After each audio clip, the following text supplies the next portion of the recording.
Alors bonjour, nous allons continuer notre travail sur les fonctions parties entières. Alors c'est les fonctions de la forme f de x égale a crochet bx. Alors c'est des fonctions en escalier. OK? Alors souvent dans une table de valeurs, on va les remarquer que nous avons les intervalles pour les x, puis une valeur pour les y.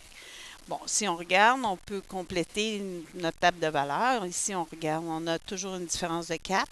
Donc, ça veut dire que la prochaine valeur, si on veut l'écrire, serait 8. Ensuite, plus 4, 12. Si on regarde pour nos y, on a toujours un saut de 5 unités. Donc, la prochaine valeur devrait être normalement 15. Alors, première chose, nous voulons avoir la règle. Donc, on veut savoir la valeur de A et de B. La fonction est croissante, donc globalement croissante. Ça veut dire qu'on est en présence de 2 plus ou 2 moins. Alors, 2 plus ou 2 moins pour A et B. Puis si on regarde, vu que là, on a une marche qui est ouverte, fermée, ça veut dire que B est négatif, donc on est en présence de deux valeurs négatives. Alors, si on se rappelle, le A, ça se trouve être la hauteur de chaque marche. Alors, la hauteur entre deux marches est de 5 unités, si on remarque. On peut remarquer la même chose sur les valeurs de Y ici.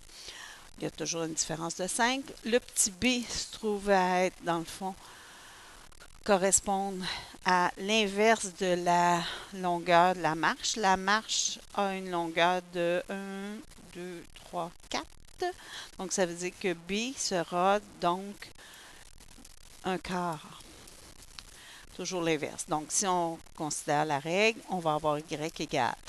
On a 2 moins, moins 5 crochets, moins un quart fois x. Alors, on peut écrire moins x sur 4, ça va être équivalent. Alors, ce qu'on va avoir besoin, évidemment, encore travailler avec la notation fonctionnelle. La partie entière, très important, il faut remplacer ça, c'est notre x.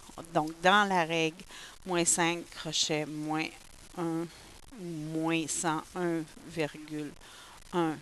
divisé par 4.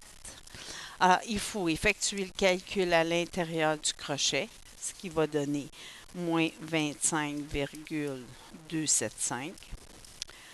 Et maintenant, pour pouvoir faire la multiplication avec moins 5, il faut absolument prendre la partie entière de moins 25,275, ça veut dire l'entier à gauche de moins 25 qui va être moins 26. Donc, fois moins 26. Donc, la partie entière, quand on sort du crochet, c'est toujours un entier. OK? Donc, c'est le plus grand entier inférieur ou égal à moins 25,275. Donc, l'entier à gauche. Donc, ce qui va donner 130.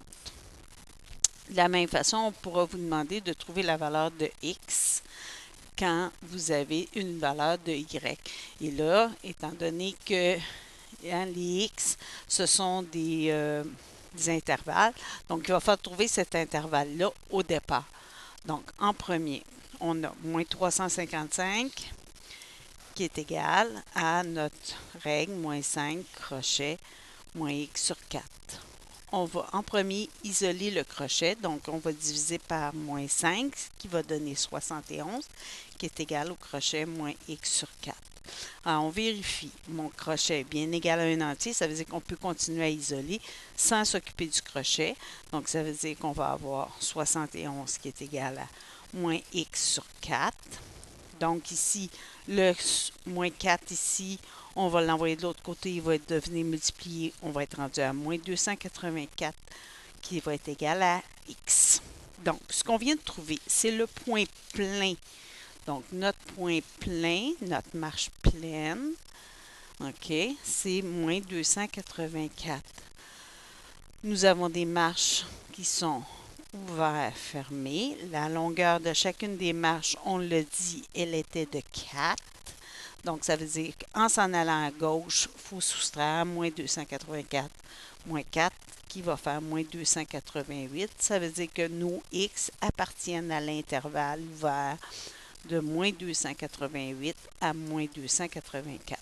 Si vous allez aussi sur le portail de l'école, vous avez une capsule qui donne un résumé puis d'autres exemples de la fonction partie entière qui est une fonction très importante en TS. Merci.